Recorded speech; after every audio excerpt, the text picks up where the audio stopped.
अभी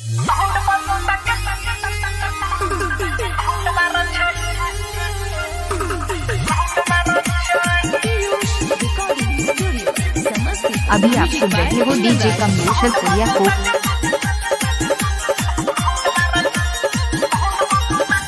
लागल होठा लाली सब चाट ले लगा है, जवानी पर कब्जा करके बैठ ले लगा है।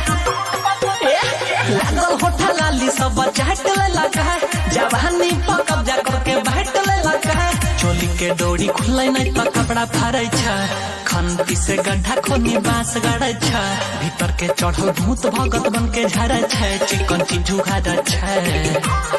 रे छोड़ा साउंड बसु तक चारे राउंड मारा छ, छोड़ा साउंड बसु तक चारे राउंड मारा छ, रे छोड़ा साउंड बसु तक चारे राउंड मारा छ।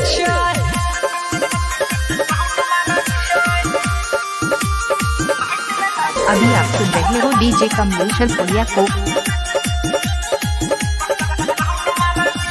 कान गलिए तान दिल कोई गोले जब पर है जब लहंगा उठा के मारे लगवा ये सटे जब कान गलिए तान दिल कोई गोले जब कर है जब लहंगा उठा के मारे लगवा ये सटे जब कुछ के हमरा लोली उ चोली फारे छ, भांग पी के टांगे उठा के मारे छ, एकारा पबा की अभी तक उधार छ, कमीज फारत छ। रे छोड़ा साउंड बसु तक चारे राउंड मारा छ, छोड़ा साउंड बसु तक चारे राउंड मारा छ, रे छोड़ा साउंड बसु तक चारे राउंड मारा छ।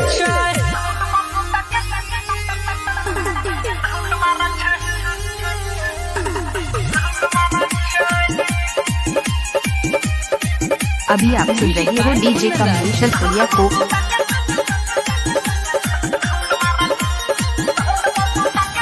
दूर करे लहला तयो साल भर के खटानी, चाट गले छोड़ा हमार उठावा के चटनी। अरे रे दूर करे लहला तयो साल भर के खटानी, चाट लेला छोड़ा हमरा उठावा के चटनी। राइटर सोनू यादव के बाइक मारे छ, अभिषेक नया पन्ना सुधारे छ, ढूंढी पर हमारे सकेज काढ़े छ, चिकन की जुगर छ।